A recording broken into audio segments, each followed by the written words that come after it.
Hello दोस्तों, मैं आज आपके लिए एक नई कहानी लेके आई हूँ जिसका नाम है एक गरीब की आत्मकथा। मुझे चुनाव का मौसम बहुत पसंद है।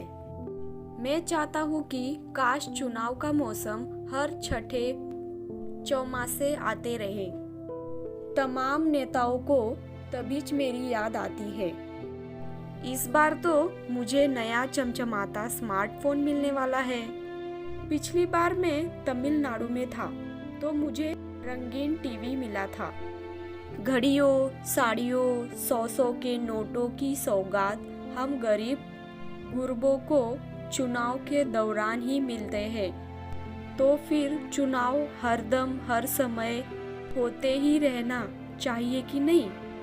जैसे ही इधर का चुनाव गुजरे उधर दूसरा चालू हो जाना चाहिए। तभी हम गरीबों पर लोगों का ध्यान जाएगा, वरना हम क्या खा पी पहन रहे हैं, कैसे जीवन यापन कर रहे हैं, उसका पता किसी को भी नहीं चलता।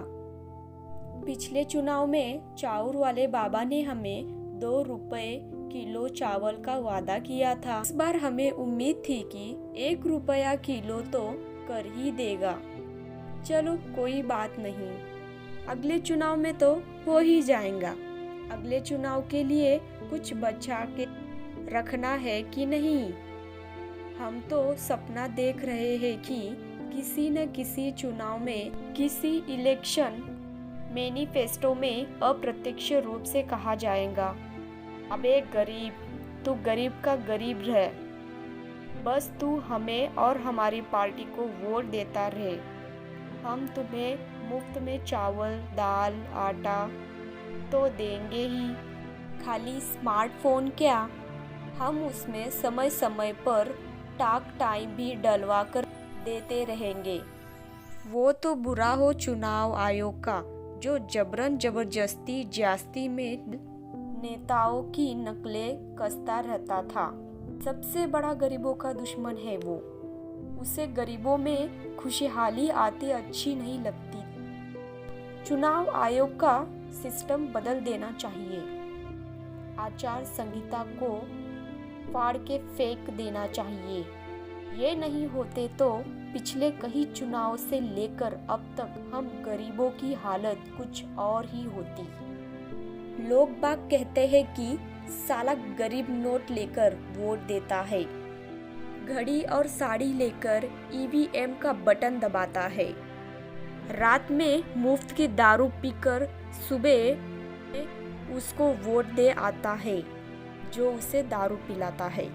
ठीक है, पर ये बताओ भाइये कि नागनाथ और सांभनाथ में कि जब चुनाव है तो उसको वोट क्यों नहीं दे जो कुछ खिलाता पिलाता है, इलेक्शन जीतकर फिर खुद खाएगा पिएगा और अगले चुनाव में फिर हमें ज्यादा खिलाएगा पिलाएगा, खैरात बांटेगा। तो हम ऐसे ही लोगन को तो चुनेगा ना। अब के चुनाव में सुनेला है कि हर कोई पीएम इन वोटिंग हो गया है। क्या आडवाणी, क्या माया, पवार से लेकर पासवान और जया अम्मा से लेकर मेरी झुंगी की लाइन का पार्षद जयराम बाबू में भी सोचता है साला क्यों ना मैं भी पीएम इन वोटिंग बन जाऊं। सोचने में क्या जाता है। वैसे भी अपनी फिल्म में शाहरुख खान भाई ने कहा है, यदि किसी चीज को शिद्दत से चाहोगे तो विश्व की तमाम शक्तियां आपके स्वप्न को पूरा करने का षड्यंत्र करेगी। वैसे तो आपुन इधर गरीबच ठीक है, अमीरों के लफड़े अपने को नहीं सुहाते। फिर पीएम इन वोटिंग की बात अलग है, एक हाथ चुनाव जीत जाने की बात अलग है। तो यह कहानी कैसी लगी आपको कमेंट में ज़रूर बताएं। कहानी अच्छी लगे तो वीडियो को लाइक, शेयर, सब्सक्राइब जरूर करें।